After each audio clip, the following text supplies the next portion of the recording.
सत्यमेव जयते। हमारे एक स्टूडेंट जो अभी जस्ट 12 दिए हैं, अभय साहनी, वॉलीबॉल के अच्छे स्कूल लेवल के एक प्लेयर हैं। उन्होंने मुझे परसों मैसेज किया था व्हाट्सएप पर और उन्होंने पूछा कि सर मैं आप ही की तरह एक अच्छा पीईटी बनना चाहता हूँ, फिजिकल टीचर बनना चाहता हूँ, लेकिन मुझे समझ नहीं आ रहा है कि मैं अभी इंटर के बाद बीपी कर लूँ या ग्रेजुएशन के बाद बीपीएड करूँ, कैसे क्या करना चाहिए। तो मुझे लगा कि हो सकता है ये बहुत सारे लोगों का प्रश्न हो। पी में जिस समय हम लोग थे, जिस समय हम लोग पढ़ रहे थे, तो उस समय इंटरनेट की सुविधा नहीं थी, और होगी भी तो शायद हम लोग की तरफ तो नहीं थी। 98 की बात कर रहा हूँ मैं, क्योंकि 2005 के बाद ये ज़्यादा थोड़ा कॉमन होना शुरू हुआ है। तो उस समय क्योंकि हमारे कॉलेज में हमारे समय तक हम लोग लेटर लिखे हैं, तो हम लोग को याद है कि पीसीओ पे लाइन लगाना पड़ता था, हम लोग को जाना पड़ता था। लेकिन आज के डेट में आपके पास सुविधाएँ हैं, आपको जो भी चीज़ आप चाहते हो वो नेट पे तलाश कर सकते हैं। फिर भी जैसे एक गाइड आपको मिल जाए कि क्या तलाश करना है, तो वो आसान हो जाता है। तो असल में जहाँ तक मेरी समझ है कि अगर किसी को एकदम 100% निश्चित है, कोई बैकअप प्लान लेके नहीं चलना है और सिर्फ करना है कि मुझे फिजिकल में ही लाइफ बनाना है आगे, तो आप इंटर के बाद बीपी कीजिए, फिर बीपीएड कीजिए, फिर एमपीएड कीजिए। 6-7 साल जब लगातार किसी सब्जेक्ट को पढ़ेंगे तो आप उसमें पारंगत हो सकते हैं। आप अच्छे टीचर होंगे कि नहीं होंगे ये डिपेंड करता है कि आपको आपकी टेक्निक पढ़ाने की कैसी है, क्योंकि बहुत बार बहुत अच्छा नॉलेज होता है और रिसर्च फील्ड में तो जा सकते हैं वैसे लोग, लेकिन वो बहुत अच्छे टीचर नहीं हो सकते, क्योंकि अच्छा टीचर वही हो पाता है जिसको समझाने की टेक्निक हो। तो आप उसको अगर चाहते हैं कि आप अच्छे टीचर बने, तो आपको चाहिए कि साथ साथ में जूनियर्स को कुछ पढ़ाते सिखाते समझाते रहे, उनसे फीडबैक लेते रहे कि किस तरह समझाने पर ज़्यादा अच्छा उनको समझ में आ रहा है। बैकअप प्लान अगर आप चाहते लेके चले, जो कि मैंने किया है, इसलिए मैं सजेस्ट कर रहा हूँ कि आप बीए या बीकॉम या बीएससी कुछ भी कर लीजिए। अब अगर उसमें चाहते हैं कि आप दोनों का आपस में मेल रहे, तो आप अगर बीकॉम किए तो बीए कर लीजिए, बीए में हिस्ट्री पढ़ लीजिए, ताकि साथ में हिस्टोरिकल एस्पेक्ट ऑफ फिजिकल भी चला है। अगर आप बीएससी कर रहे हैं तो आप फिजिक्स या फिर बायो ले लीजिए। बायो अगर ले लीजिएगा तो आपको आगे जो फिजियोलॉजिकल एस्पेक्ट है फिजिकल का वो काम आ जाएगा, तो आपका जो एनाटॉमी एंड फिजियोलॉजी जो पार्ट है वो काम आ जाएगा। तो आप जो है इसके अनुसार सोच सकते हैं क्या करें।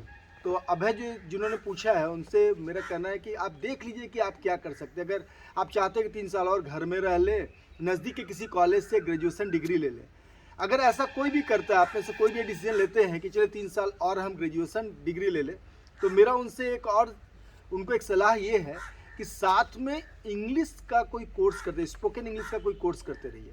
क्योंकि देखिए 80 to 90% चांस है कि सरकारी नौकरी सबको नहीं मिलेगी।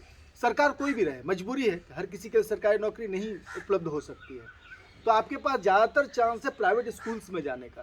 तो ये प्राइवेट स्कूल्स में जब आप जाइएगा तो वहाँ पर स्पोकन इंग्लिश को बड़ा महत्व दिया जाता है कि पीईटी जो हो उनका कम से कम बायलिंगुअल हो, हिंदी इंग्लिश दोनों मिल के बताए।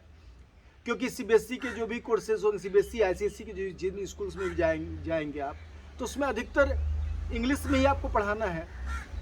तो इसलिए जब तक कि सारा कुछ चेंज ना हो जाए, जब तक कि हिंदी भाषा में ही सब कुछ ना होने लगे, अपनी भाषा जो रीजनल लैंग्वेज है उसमें ही सब कुछ ना उपलब्ध हो जाए, हम लोग को तो इंग्लिश को साथ लेके चलना है।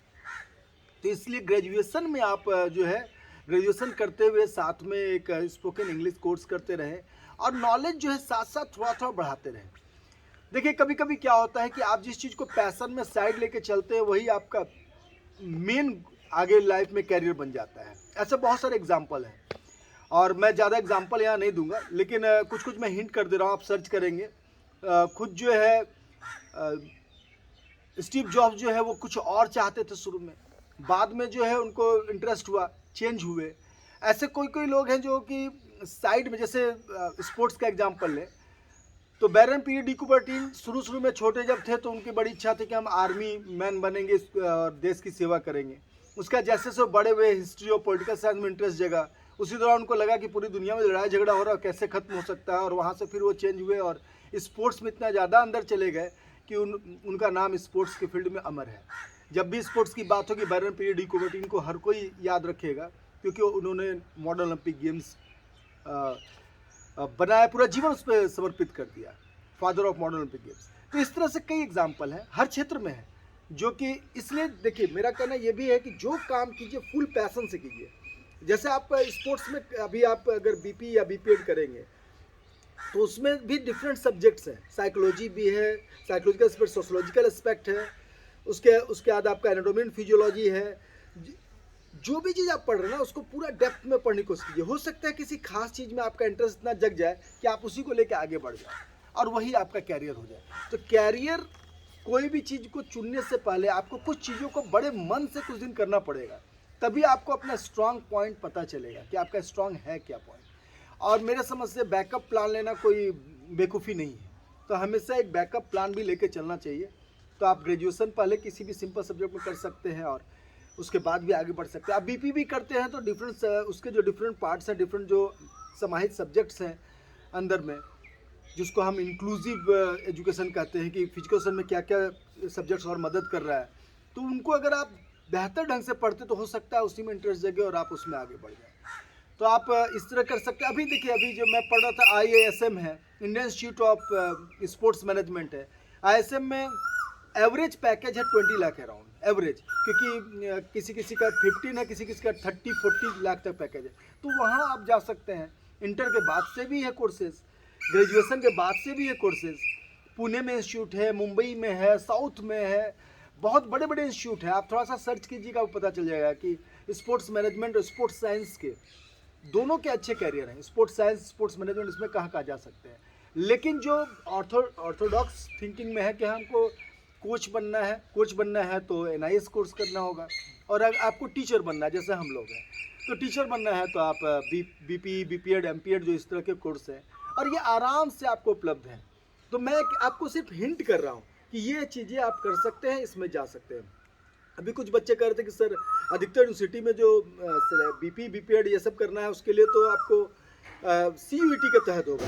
तो CUET का जो सिलेबस है उसको थोड़ा एक्सप्लेन करते अच्छे से, और उसमें क्या क्या क्वेश्चन आ सकता है उसको बताए तो अच्छा रहता है। तो आज ही शाम मैं CUET पे सोच रहा हूँ एक वीडियो बना देने, जो आपको सभी बच्चों को ये हेल्प कर पाए जो भी CUET का एग्ज़ाम दे रहे हैं, कि सिलेबस क्या है, उसमें किस तरह क्वेश्चन आ सकते हैं, ताकि एक बेस मिले उनको और उस पर तैयारी शुरू कर सके। तो आज शाम में वो भी मैं करूँगा। तो मुझे लगता है कि आपको ये समझ में आ गया होगा, आपको एक ये गाइड मिल गया होगा कि आपको PE में किस तरह से क्या करना है। जैसे इमर्जिंग कैरियर जितने हैं, जिम ट्रेनर से लेके जितने भी है, sports massage, sports psychiatrist, sports book writing, ये सारे के आप सर्च कीजिए उसको कैसे क्या आ सकता है, क्योंकि अभी मैं बताऊंगा तो बहुत लेंदी हो जाएगा।